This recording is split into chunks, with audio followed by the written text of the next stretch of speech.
Senhor Jesus Cristo, conforme o registro de Mateus. Mateus capítulo 6, a partir do verso de número 19. Mateus 6, verso de número 19.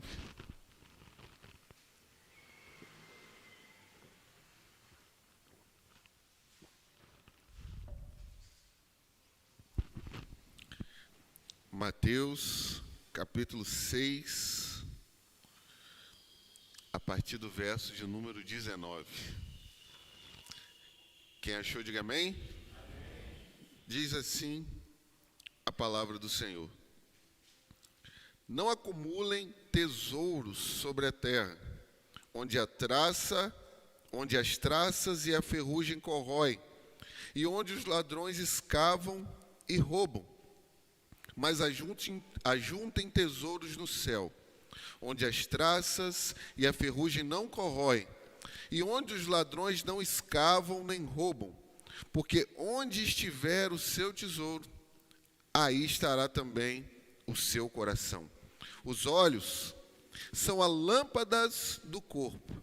Se os seus olhos forem bons, todo o seu corpo será cheio de luz. Se, porém, os seus olhos forem maus, todo o seu corpo estará em trevas. Portanto, se a luz que existe em vocês são trevas, que grandes trevas serão? Ninguém pode servir a dois senhores, porque ou irá odiar um e amar o outro, ou irá se dedicar a um e desprezar o outro. Vocês não podem servir a Deus e a riqueza. Vou repetir. Vocês não podem servir a Deus e as riquezas. Amém? Não feche a sua Bíblia, vamos falar com Deus. Pai, nós te agradecemos uma vez mais, porque o Senhor nos abençoou, Pai, com a vida. O Senhor nos trouxe, ó Pai, uma vez mais na sua casa. Poderíamos, ó Deus, estar em qualquer outro lugar nesse dia, mas o Senhor inclinou o nosso coração, Deus, de forma especial, para que tivéssemos, ó Pai, juntos, reunidos, ó Deus, como igreja nesse momento, para adorar ao Senhor, Deus, para ouvir a sua palavra, para ser orientados pelo Senhor, da maneira, Deus, com a qual nós devemos viver nesse mundo. E nessa hora, Deus, nós queremos colocar diante dos seus pés toda, ó Pai, a nossa ansiedade, toda a nossa preocupação, todos os nossos problemas, ó Deus, diante dos seus pés, sabendo, ó Pai, que nós, de maneira nenhuma, conseguiremos solucionar tudo com as nossas próprias mãos. Nós dependemos da sua graça. E nessa hora, quando estamos diante da tua palavra, te pedimos, ó Deus, que haja espírito de iluminação sobre as nossas vidas e que possamos compreender uma vez mais a sua verdade. Fala conosco, que os teus servos ouvem. Em nome de Jesus, amém. Meus irmãos, a lâmpada ou as lâmpadas da alma. Preste bem atenção. Ouvi outra vez do céu, dizendo: Saiam dela, povo meu, para que vocês não sejam cúmplices em seus pecados, e para que os seus flagelos não caiam sobre vocês. Apocalipse capítulo 18, verso de número 4. Esse texto vai mostrar para nós, e já começamos hoje com uma citação bíblica, esse texto vai mostrar para nós de forma clara e vívida a queda da Babilônia. E Babilônia na Bíblia, e principalmente no livro de Apocalipse, traz a referência para nós do sistema mundano, do sistema corrupto, do mundo longe de Deus, do mundo longe da presença de Deus. E mediante a isso e a essa verdade, o apóstolo João, registrando as palavras de Jesus, diz assim para os seus discípulos: Saiam dela, meu povo, não fiquem nela, não sejam destruídos como eles. Mas como nós, estando no mundo, vamos sair desse mundo? Como nós estamos, quando nós, estando dentro desse sistema, não vamos fazer parte dele. E o grande desafio, meus irmãos, para as nossas vidas, nesse tempo, nesse mundo, como filhos de Deus, é viver nesse mundo, nesse sistema, sem ser influenciado por ele. É viver dentro dessa realidade, sem ter a nossa mente transformada por esse mundo, sem ter a nossa mente moldada por esse mundo, sem ter o nosso coração cheio da realidade que nós podemos chamar de mundanismo. Prestaram bem atenção? A palavra que eu disse aqui é uma palavra muito usada, mundanismo. Mas o que significa essa palavra? O que quer dizer essa palavra para a nossa realidade? Esse texto que nós acabamos de ler, essa passagem tão conhecida e tão preciosa, ela vai mostrar para nós como esse mundanismo é sutil, como esse mundanismo é perigoso, e como esse mundanismo pode nos afastar da presença de Deus. E diante de tudo isso que eu acabei de dizer, nós aqui já precisamos fazer 3 perguntas para a nossa reflexão nessa manhã. A primeira delas, lembre-se dessas perguntas. Onde está o seu tesouro? Segundo, como estão os nossos olhos? E a quem, de fato, em terceiro lugar, nós servimos? Na semana passada, fazendo uma recapitulação, como a gente sempre faz, nós demos início a essa nova sessão do Sermão do Monte. Em meio a essa sessão, que se fala de ansiedade, fala para que a gente não fique preocupado, nós observamos que o mesmo problema do hipócrita é de nós que somos ansiosos.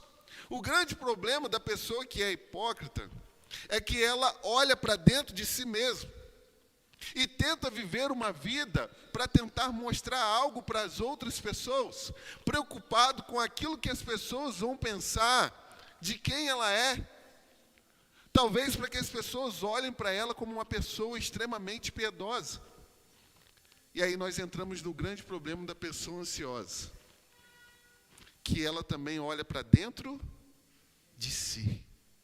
Ela entende e acha e subentende que ela pode resolver todos os seus problemas. Não há espaço na sua vida, na sua realidade, para que ela coloque Deus no centro, para que ela entenda que Deus poderá resolver todos os seus problemas.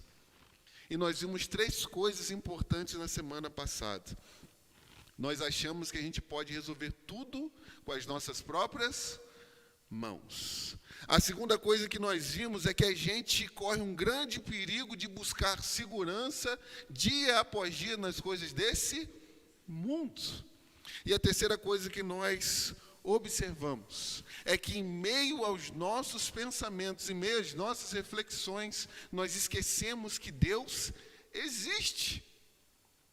Entramos quase que num ateísmo prático, esquecendo da realidade da existência de Deus.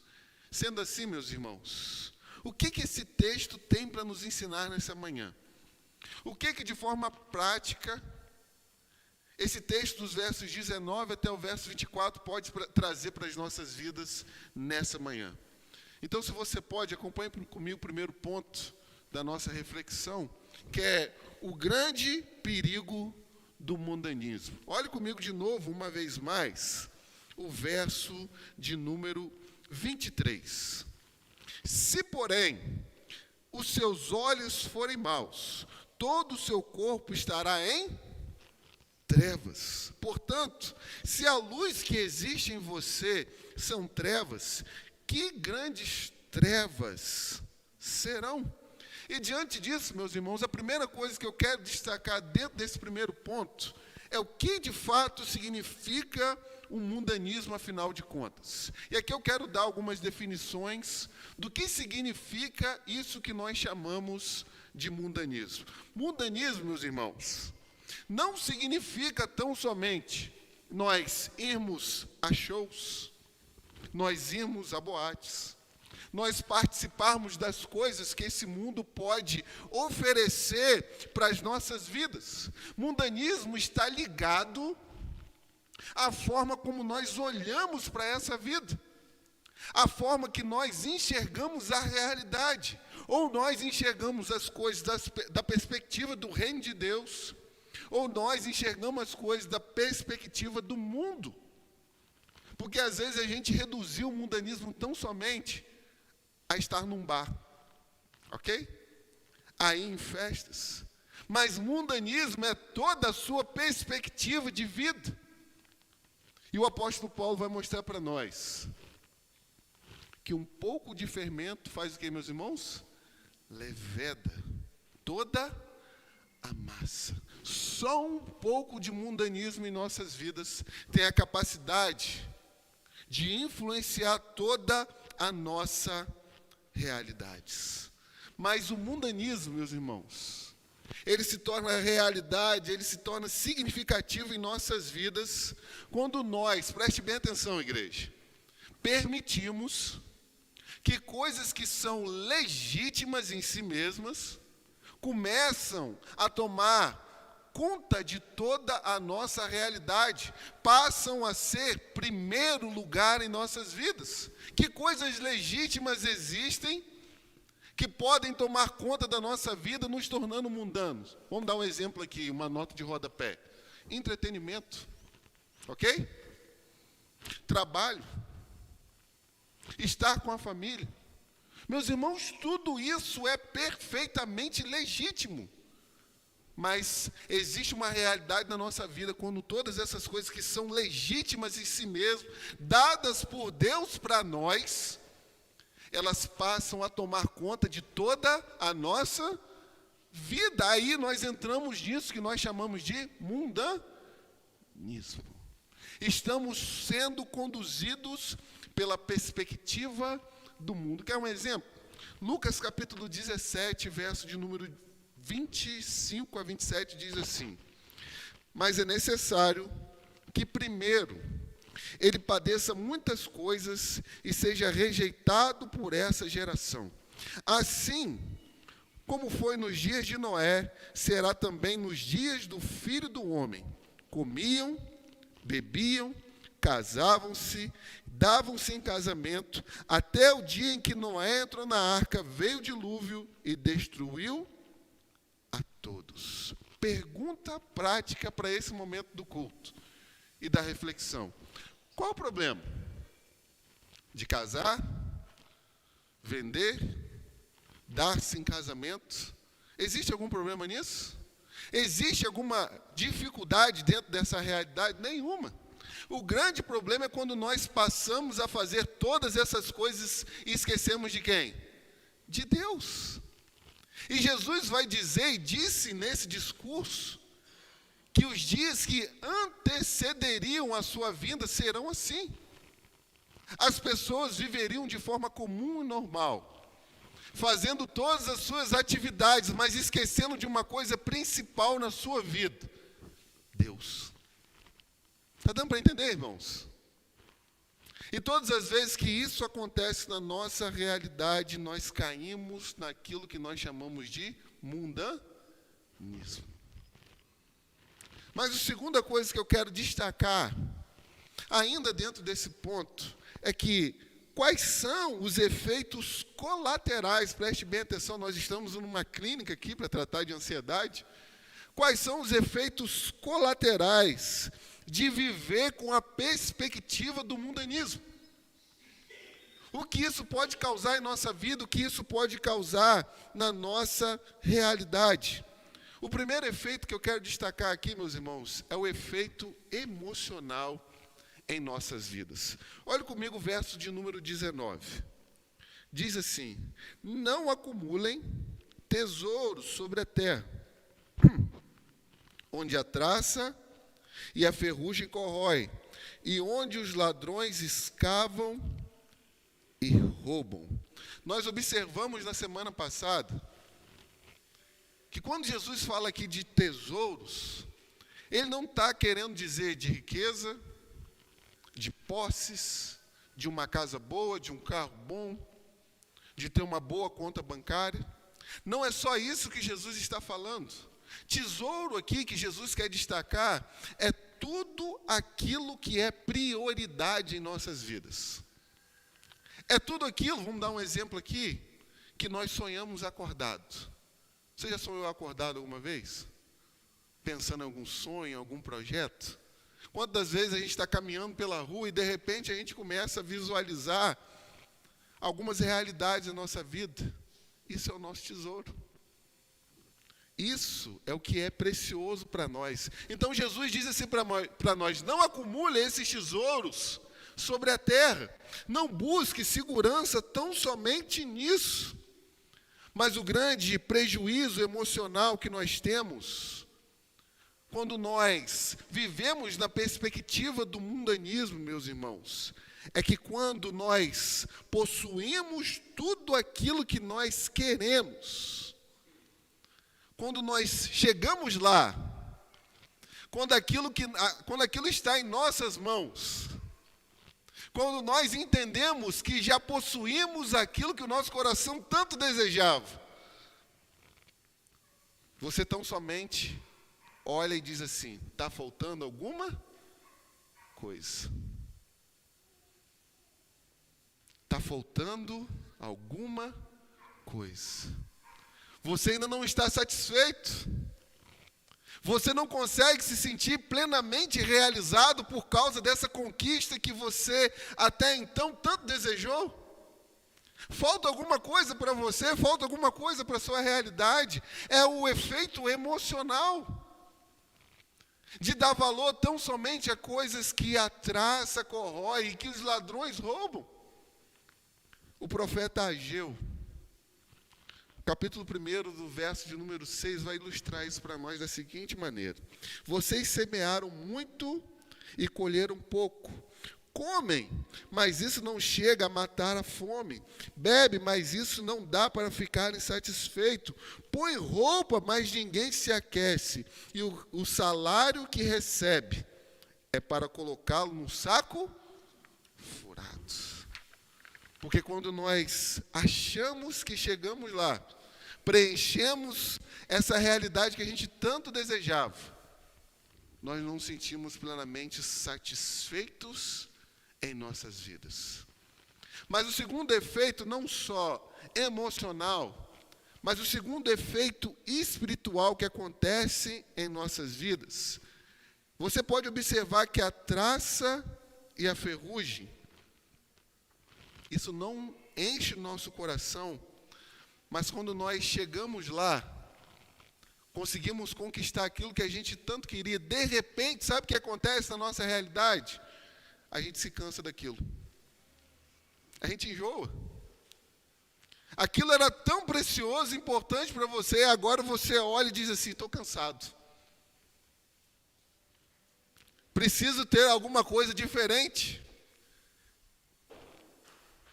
No mundo do qual, meus irmãos, nós vivemos de moda, em que a moda faz o quê? Passa. Ano em ano as coisas passam, as coisas mudam. Eu não estou com meu celular aqui agora na mão, mas você compra um celular de última geração, Hudson. Acha que você chegou lá. De repente, o que acontece? Você enjoa.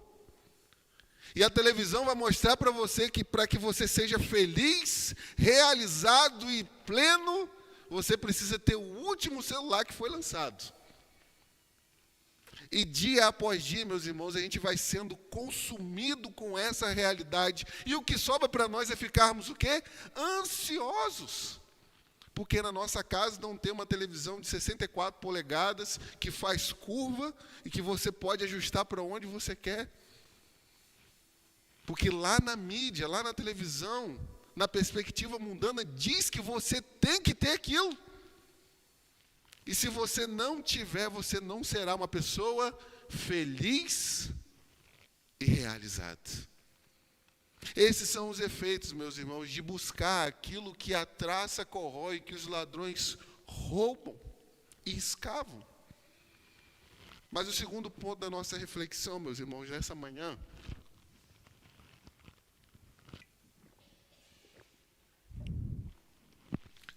quais são as consequências como isso afeta a nossa vida como um todo. Agora, eu quero que você olhe para a sua Bíblia, para que eu possa destacar alguns pontos aqui interessantes. A primeira coisa das consequências de viver dessa maneira é que afeta o nosso coração. Preste bem atenção nessa palavra. Olha o verso de número 21. Diz assim: porque onde estiver o seu tesouro, aí também estará o seu coração. Coração fala de centralidade, de quem nós somos, da nossa essência, da nossa perspectiva. Então, se nós somos afetados em nosso coração, aonde está esse tesouro, nosso coração será inclinado para onde? Para isso, ok? Deu para pegar essa ideia? Mas a segunda coisa que afeta é a nossa mente. Olha o verso de número 22. Os olhos são a lâmpada do corpo. Se os seus olhos forem bons, todo o seu corpo será cheio de luz. O que ele quer representar para nós aqui, Jesus, é como se o nosso corpo, a nossa vida fosse uma casa. E essa casa precisa ser iluminada. E aquilo que traz luz para dentro dessa casa, que se chama a nossa alma, que se chama o nosso corpo, são os nossos olhos. A maneira pela qual, a perspectiva com a qual nós olhamos para esse mundo. Mas espere aí. A terceira coisa que Jesus destaca para nós é que afeta nosso coração, a nossa mente, e, em último lugar, afeta a nossa vontade. Olha o verso de número 24. Ninguém pode servir a dois senhores, porque ou irá odiar um e amar o outro, ou irá se dedicar a um e desprezar o outro. Vocês não podem servir Deus e as riquezas.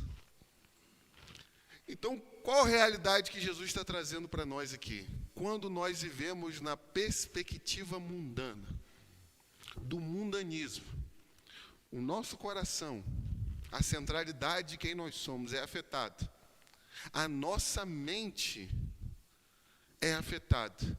E a nossa vontade é afetada. Porque quando falamos de servir, estamos falando que existe um Senhor sobre as nossas vidas. Então, para resumir tudo isso aqui, o coração no lugar errado, a mente dirigida ao lugar errado, a consequência certa e óbvia para a nossa vida é que a nossa vontade vai estar desalinhada. Agora, vamos trazer para a prática, uma vez mais. Você pode ter certeza, meu irmão. Quem está comigo, diga amém.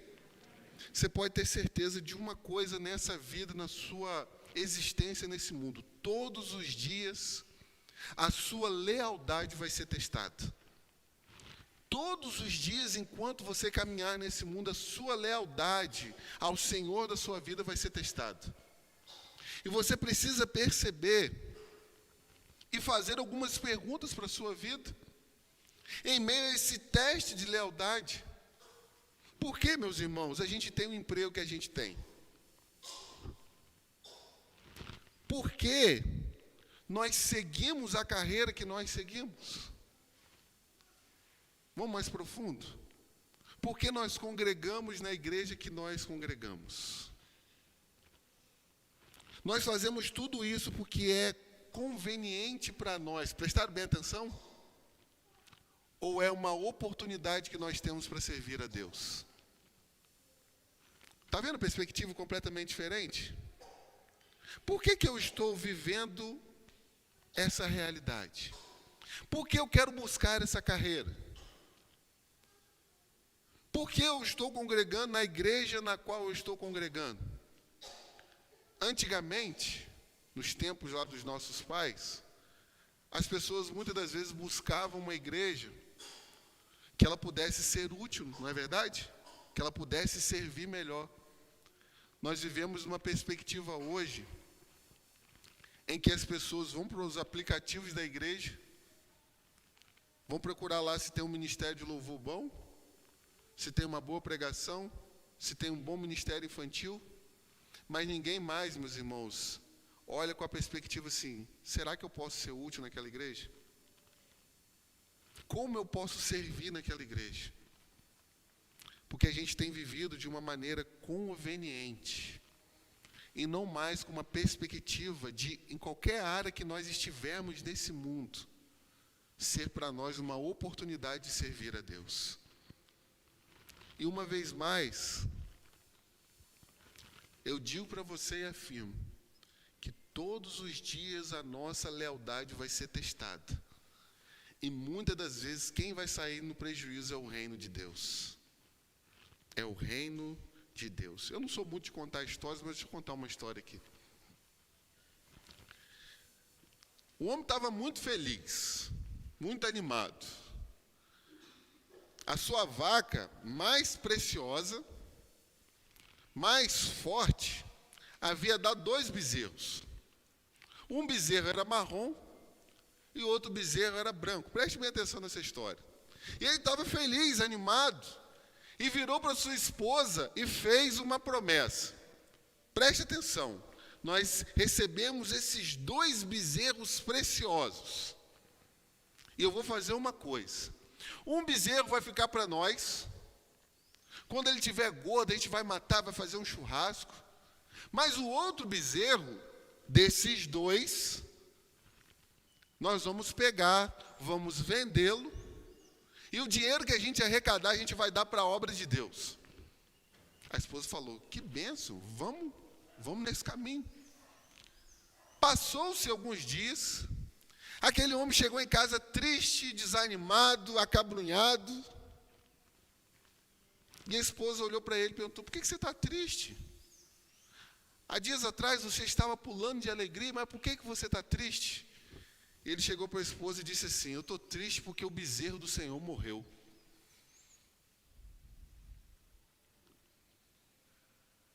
Mas ela disse, olha, como você sabe que o bezerro do Senhor morreu, já que você não havia definido qual seria?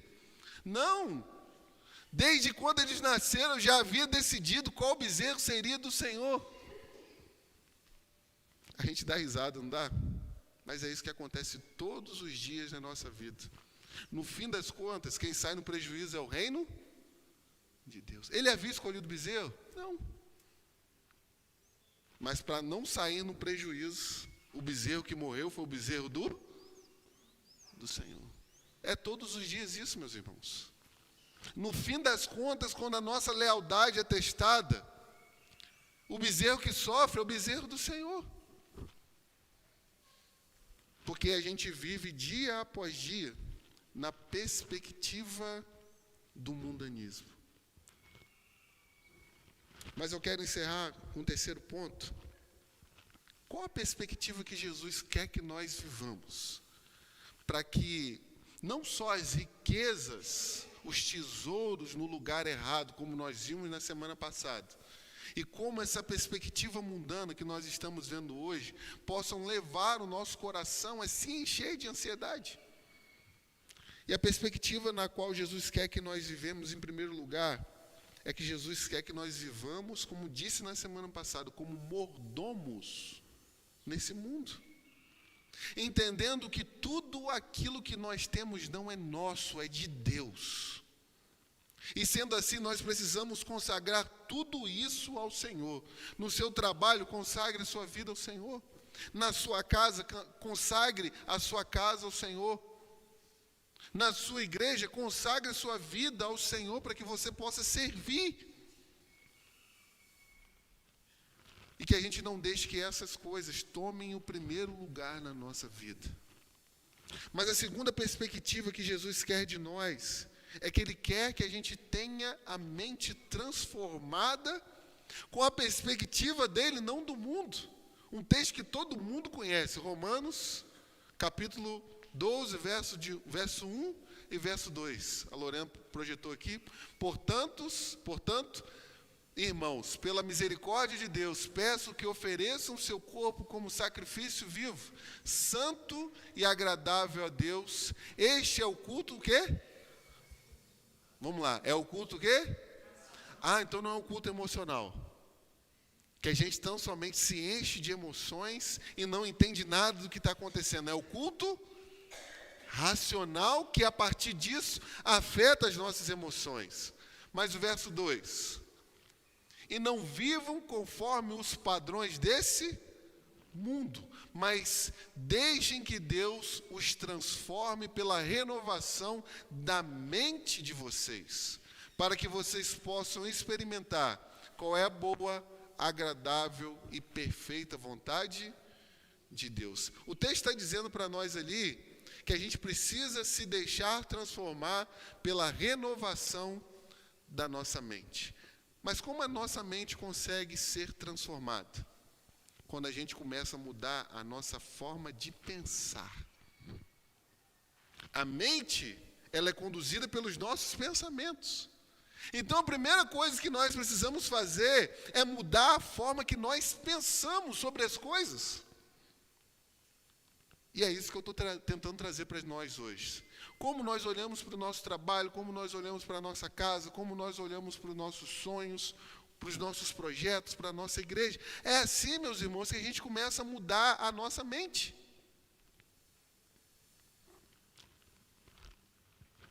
Mas a última coisa que eu quero destacar aqui é que a gente de maneira nenhuma negocie a nossa lealdade ao Senhor.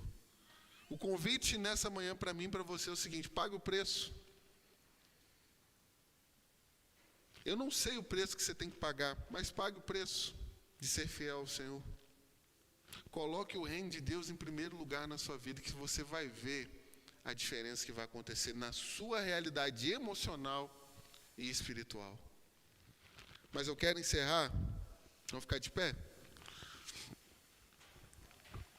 com 3 aplicações, que são as perguntas que nós trouxemos no começo desse culto. Onde está o nosso tesouro? Aonde está focada a nossa visão? E quem é o nosso mestre? Se a gente não tiver isso bem definido em nossas vidas, nós vamos entrar no mundanismo. E o mundanismo vai arrastar a gente para a ansiedade. Lucas, capítulo 21, a partir do verso de número 34. O texto vai dizer assim para nós: tenham cuidado, para não acontecer que o coração de vocês fiquem sobrecarregados com as consequências da orgia, da embriaguez e das o quê, meus irmãos? O quê? Preocupações deste mundo. E para que aquele dia não venha sobre vocês repentinamente, como uma armadilha, pois sobrevirá a todos os que vivem sobre a face de toda a terra. Portanto, vigiem o tempo todo, orando, para que vocês possam escapar de todas essas coisas que têm de acontecer e para que vocês possam estar em pé na presença do Filho do Homem. O que Jesus está querendo ensinar para nós? A pressão vai vir sobre nós. As preocupações, a tentação de olhar para as coisas desse mundo, mas em meio a tudo isso, Jesus fala assim para nós: vigiem. Vigiem para que você não se aperceba entrando no mundanismo. E Jesus voltar e você nem perceber, e não poder estar de pé diante do Filho de Deus. Meus irmãos, isso aqui não é fácil, não. É uma luta diária pela lealdade do nosso coração. Mas como Jesus disse, onde estiver o seu tesouro, aí estará também o seu coração. Pai, nós te agradecemos pela tua palavra, Deus. Como nós precisamos, ó Pai, do Senhor. Não deixe, ó Pai, que essa perspectiva mundana, Deus, possa entrar em nossas vidas. Entrar, ó Pai, em nossas casas. Mas que a gente use, ó Pai, tudo aquilo que a gente faz nesse mundo para a glória do teu santo nome. Que lá no nosso trabalho a gente possa glorificar ao Senhor, Deus. Que aonde a gente estiver, na nossa faculdade, onde a gente estiver estudando, que a gente possa glorificar o nome do Senhor. Que enquanto, ó Pai, a nossa lealdade for testada, que a gente pague o preço de colocar o reino do Senhor em primeiro lugar em nossas vidas, ó Deus. E diante de tudo isso, Deus, nós te pedimos, ó Pai, força, capacidade, ó Pai, mediante o Seu Espírito, para que a gente não deixe se levar com todas essas preocupações, ó Pai. E entenda, ó Pai, que o reino do Senhor precisa estar em primeiro lugar. Nos ajude, ó Deus, para que a gente não viva ansioso. E mais do que isso, que a gente não viva com a perspectiva do mundanismo. Nós te agradecemos em nome de Jesus. Amém. Deus nos ajude, meus irmãos.